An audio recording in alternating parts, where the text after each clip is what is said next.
This is a safety video for the Missouri American Water MR340 race. In this video, we will run through some of the things that will keep you safe during this race, things that you absolutely need to know and consider to be able to complete the race safely. When you sign your safety waiver, you'll be checking a box confirming that you've watched this whole video. Please also share this video with your ground crews. You should also review all the tips on the resources page of the MR340 website. It's all crucial information. Before we begin, we'd like to take a moment to recognize the sponsors who make this event possible.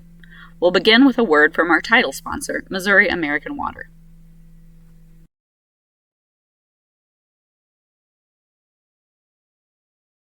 Hi, I'm Rich Finland, President of Missouri American Water.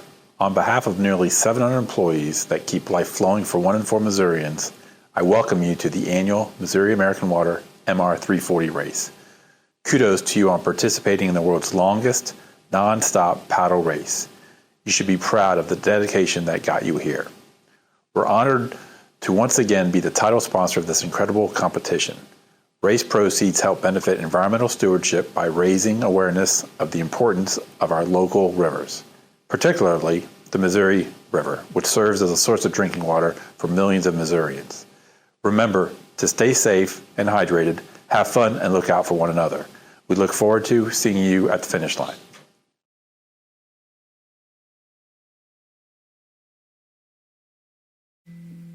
Personal flotation devices. Each racer is required to wear a PFD at all times while on the water. If a safety boat sees you without a PFD, they'll ask you to put it on. Not wearing a PFD while on the water can result in a disqualification. We recommend caution in choosing a PFD, and to be aware that some PFDs are designed to automatically inflate when wet.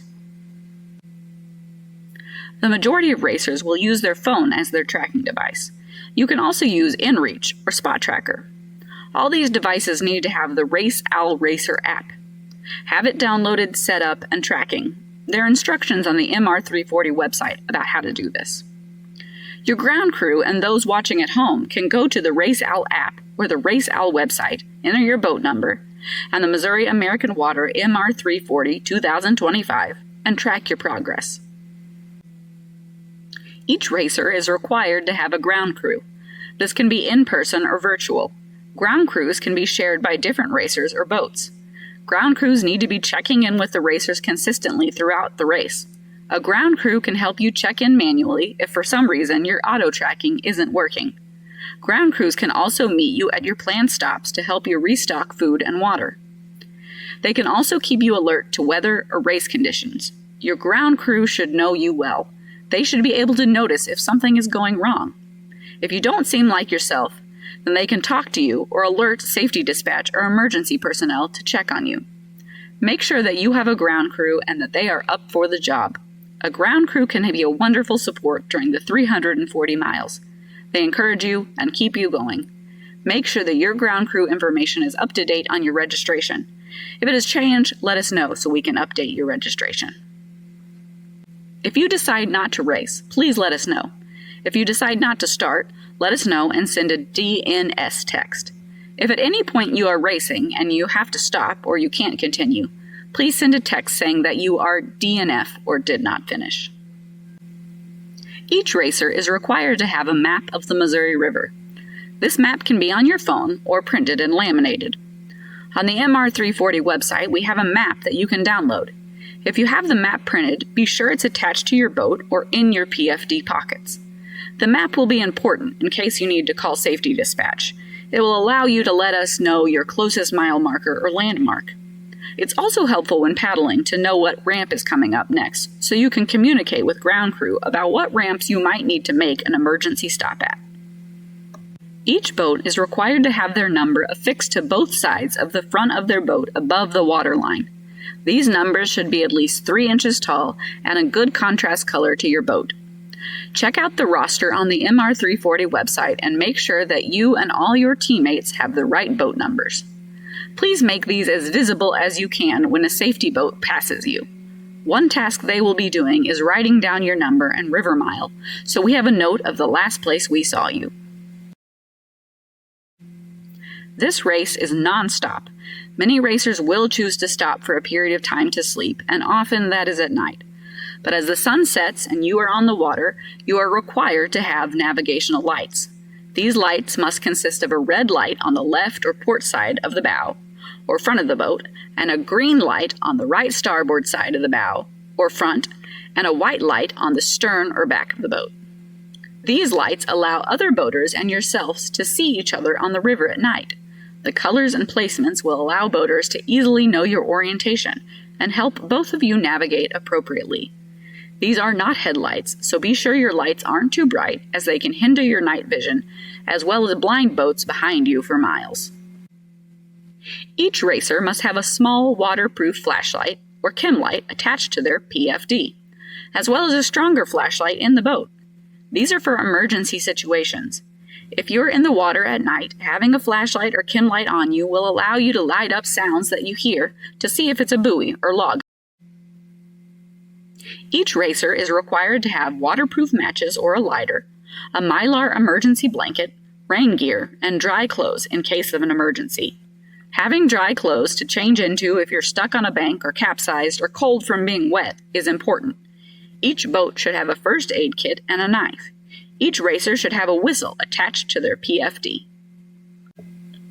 Each racer needs to carry food and hydration with them in their boat. Ground crews can help switch out supplies at ramps. There will be some food vendors along the course. Check out these vendors on the MR340 website under Resources. Click on the racecourse map, and you will see that there are many food vendors along the racecourse. That said, you may not make all your planned stops, or be there during a time that food is available, so make sure that you always have backup food and water with you. If you lose or run out of water, flag down a safety boat. There's also a list of recommended gear that you can check out on our website. Things like extra paddles, reflective tape, a toilet kit, a carp or bivvy, and a rope for towing. Be sure you always have sunscreen, a hat, and sunglasses. Each racer is required to check in at Caw Point Park. Each individual racer has to check in. There'll be 4 stations for you to stop at. The first is waivers. Print and sign yours to hand in, or fill one out there. The next station is information. You'll double-check all your personal information and confirm it is correct. Note any updates. Accurate information is important for our safety boats and safety dispatch to have on hand. At the third station, you'll perform your first check-in with Race Owl Racer. Caw Point Park is your first checkpoint of the race. The last station will have racer bags. Here you'll receive a bag with your race t-shirt and safety card. Be sure to put your safety card in your PFD pocket. Put the dispatch numbers in your phone and have your ground crew do the same. At Monday check-in, you'll be able to mingle with other racers, and our sponsors will be on hand with merchandise for purchase and giveaways. You can leave your boat at Caw Point Park on Monday night. It is recommended that you do this, as the parking lot fills up pretty early Tuesday morning, and you might end up having to walk your boat quite a ways down to the ramp. Do not leave any electronics or gear that can be easily grabbed and taken in the boat. Leave only your boat. Leaving your boat is at your own risk, but we will have police patrolling the area to watch over the boats.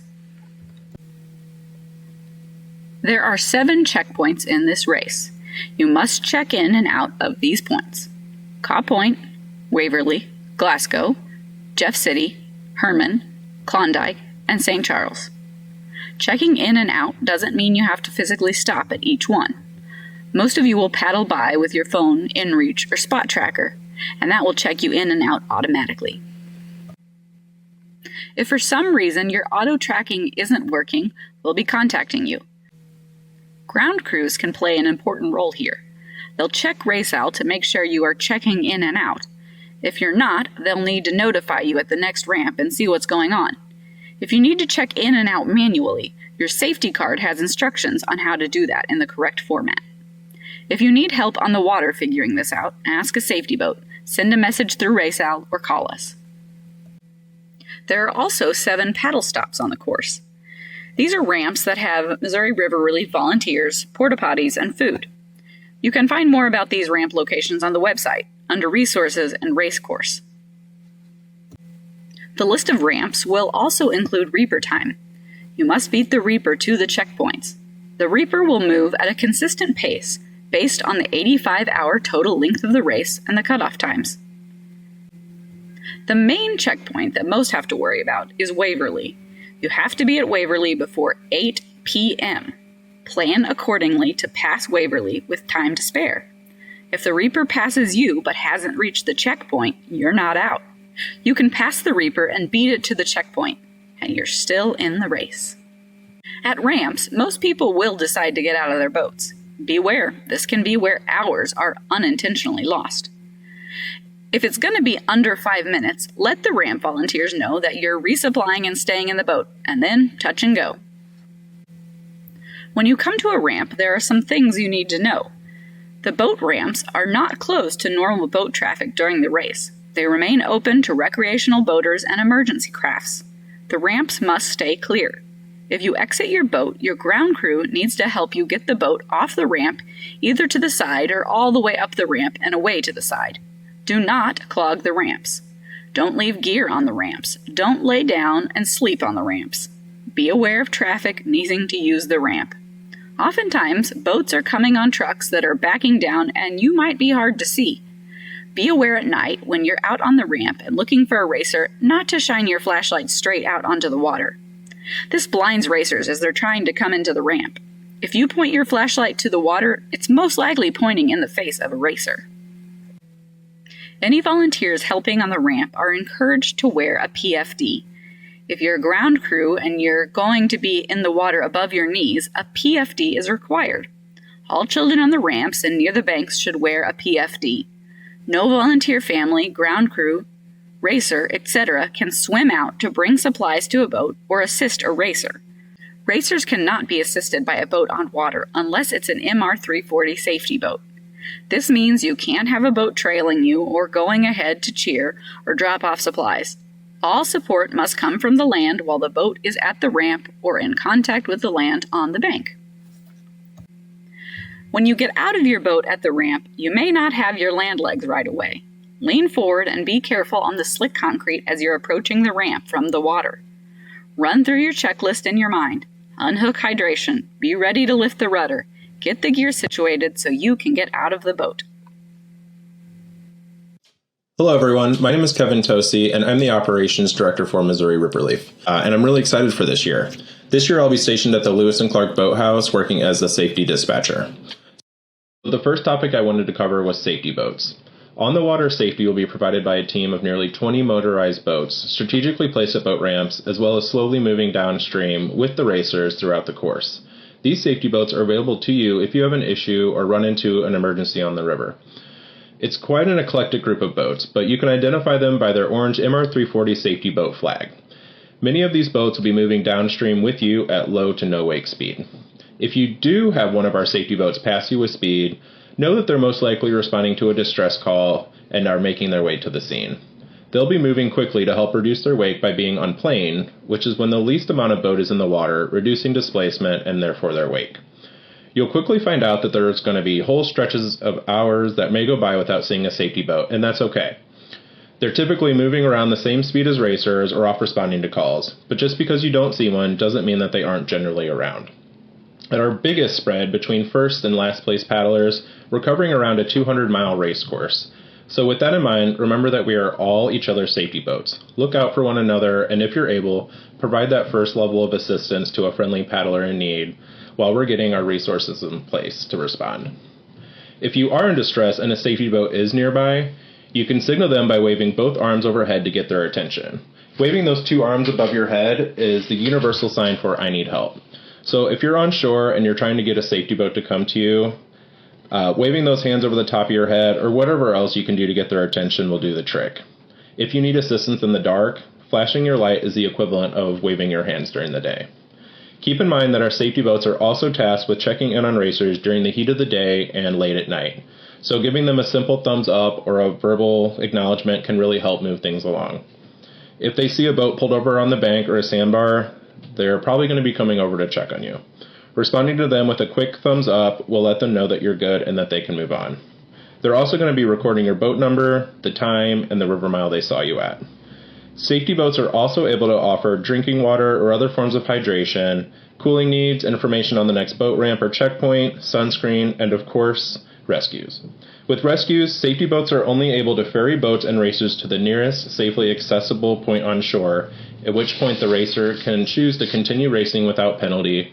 However, safety boats cannot provide downstream assistance or propulsion of any kind without disqualification of the paddler. So my role as safety dispatcher for the MR340 is to monitor weather, ripper levels, also text race updates regarding barges and weather, and of course respond to distress calls coming from paddlers and ground crews. If you do run into an issue, you're able to call the safety dispatch number located on your safety card each racer receives. Extras will also be available to ground crews, so put these numbers in your phone. Safety dispatch will then use their data to figure out which safety boat is closest to you and your location and send them your way. In general, we look for safety boats that are upstream of any incident to reduce our motorboats moving upstream through packs of racers. When calling safety dispatch, start with that top number. If you don't get someone, try the next phone number and if needed, the third option. As you are calling, it's really helpful for you to have some information to share about your location, your boat number, or the boat number of the person you're calling on behalf of, and of course the reason for the call. Having a little bit of that information on the front end, even if you need to write it down before you call, is super helpful. But of course, don't let that stop you from calling. If you're in an immediate medical emergency, that is the one time you should call 911 first. You're going to want that same kind of information prepared, including the best location, even like maybe the nearest mile marker, side of the river, landmarks, things like that before making that call. And if you do call 911 because of something happening on the race or a medical emergency, we really need you to call safety dispatch right after that. We would also encourage you to share our safety dispatch number with the emergency responders so we can assist them with the location since we're most likely tracking you. However, in most situations you experience on the race, just calling the safety dispatch is absolutely the first thing to do. So, in conclusion, remember that our safety boats are out there to help and protect you. The safety boat crews are instructed to come and check to make sure you're okay with a simple thumbs up. If you're just stroking along, paddling strong, we're not going to bug you. But if the paddle is in your lap and we don't see you doing anything physical over a period of time, or you're on the bank, that's where we're going to come by and request that thumbs up. Good luck, everyone.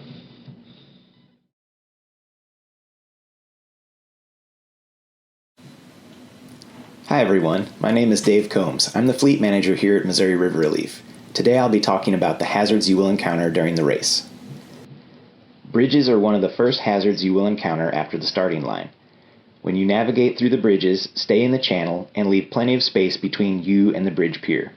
Log jams often occur on the piers, creating turbulent water. Seems like there is always construction on a bridge somewhere on the race course. When you encounter bridge construction, stay in the channel and keep an eye out for tugboats moving equipment. When you encounter a bridge, the middle of the channel is marked with a green sign. At night, the channel is illuminated by a green light. The bridge piers are marked with a red light. You can see bridges from a long way out, so you will have plenty of time to assess the conditions and get lined up. Dikes are rock structures placed in the river by the Corps of Engineers. The dikes direct flow of water and maintain the channel. In low water years, they are easy to see. In high water years, you can float right over them. The real problem is when the river level is somewhere in the middle. There are two types that you will encounter, wing dikes and L dikes. Wing dikes stick out perpendicular to the channel and direct the water to the outside bend. The L dikes are parallel to the channel and direct the flow to the opposite bank in a crossover. Trailing dikes can run parallel to the shore for a long expanse. There are not breaks in these long stretch of rocks to cut through. Buoys are placed in the river to mark the channel. They are held in place by a large concrete anchor and a steel cable. There are two types, red nuns with a pointed top and green cans with a flat top. Keep the green cans on your right and the red nuns on your left, just like the channel markers on the bank. High water can move them out of place. They are not as reliable as the day markers on the bank. Buoys are actually quite large, and sometimes driftwood piles up on the cables and can make the buoy bob in the water or become partially submerged. Look for clues on the surface. You may see a V or some turbulence above the buoy, or something that looks like is jumping or splashing. Barges are big commercial boats that are restricted to operating in the channel, have large blind spots, and have limited maneuverability. We are in communication with the barge operators leading up to and during the race. The number one thing that the pilot asks for is that you stay out of the way and be predictable. Have you ever been driving down a country road and a squirrel jumps out in front of you? The squirrel starts going across the road, but then it darts back. It goes left, it goes right. It can't decide where to go. You have no idea what this squirrel is doing. On the river, barge captains see us paddlers as the squirrel. So don't be a squirrel. Make your intentions known early and get out of the channel. Stay visible and stay out of the channel when passing a barge. You will encounter barges throughout the race. In general, the bigger the barge, the bigger the wake. Also, a barge moving upstream is going to create a bigger wake than a barge moving downstream. Either way, when you see a barge, move out of the channel, prepare for waves. If you need to, you can duck behind a wing dike to avoid some of the bigger waves. You will also encounter sand dredges. They are anchored just off the channel and are sucking sand off the bottom of the river. They have anchors on steel cables that can stretch out pretty far from the boat. Keep an eye out for the anchor cables and stay far away. At night they stop working, but they remain anchored in place. They are supposed to be lighted, but it may only be a small white light, so it's not always the most visible. If barges are not operating, they will be parked along the bank. They are easy to see during the day, but more difficult at night. They are also supposed to have a light, but that's not always the case. Just give them plenty of room and you'll be fine. There was a lot in that section, so here's the main points. Barges have limited maneuverabilities and can generate a large wake. Make your intentions known early so the pilot does not have to guess at what you are doing. Give them plenty of room. You will likely encounter some recreational boat traffic during the race. They might be out fishing or just relaxing on the river. Paddlers can be difficult to see, so if it looks like that boat is coming right at you, here are a couple things you can do to make yourself more visible. Wave your paddle above your head and spin the blade. The reflection off the paddle should catch their attention. Although they still make a wake, it's going to be much smaller and dissipate much faster than a barge wake. The Missouri River is home to many types of fish, but there is only one that jumps up to meet you. The silver carp is an invasive species that jumps out of the water when frightened. Odds are this will also frighten you.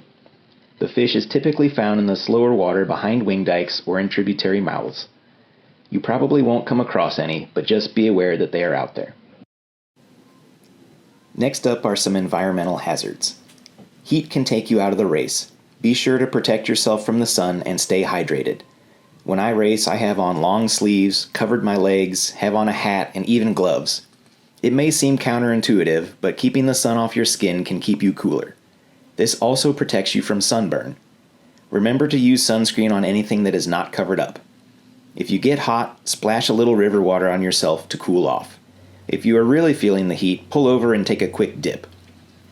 Once the sun sets, you have a curious problem: cold.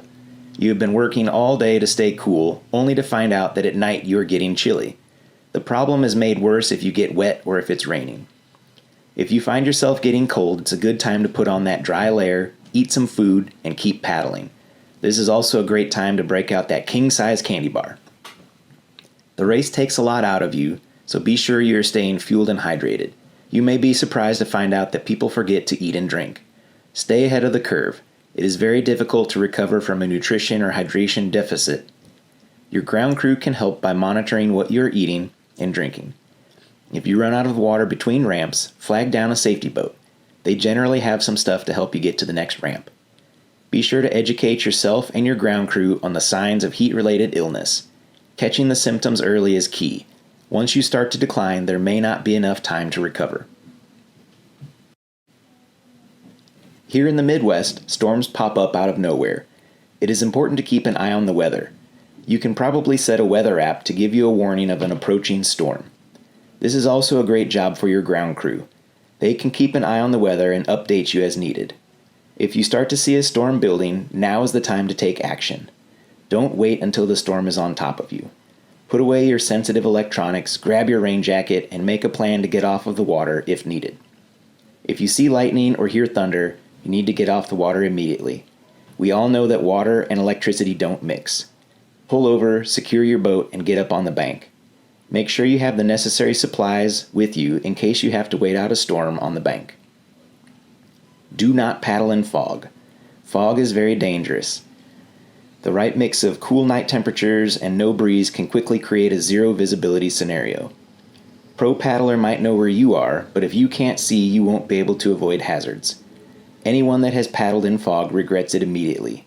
Barges have a lot of instrumentation like radar and charts. Many times they can keep going, but there is no way that they are going to see you in your tiny boat, and you for sure won't see them. Our safety boats can't operate in the fog either. It's simply too dangerous. Find a place to pull over, take a nap, rest up. The fog will lift.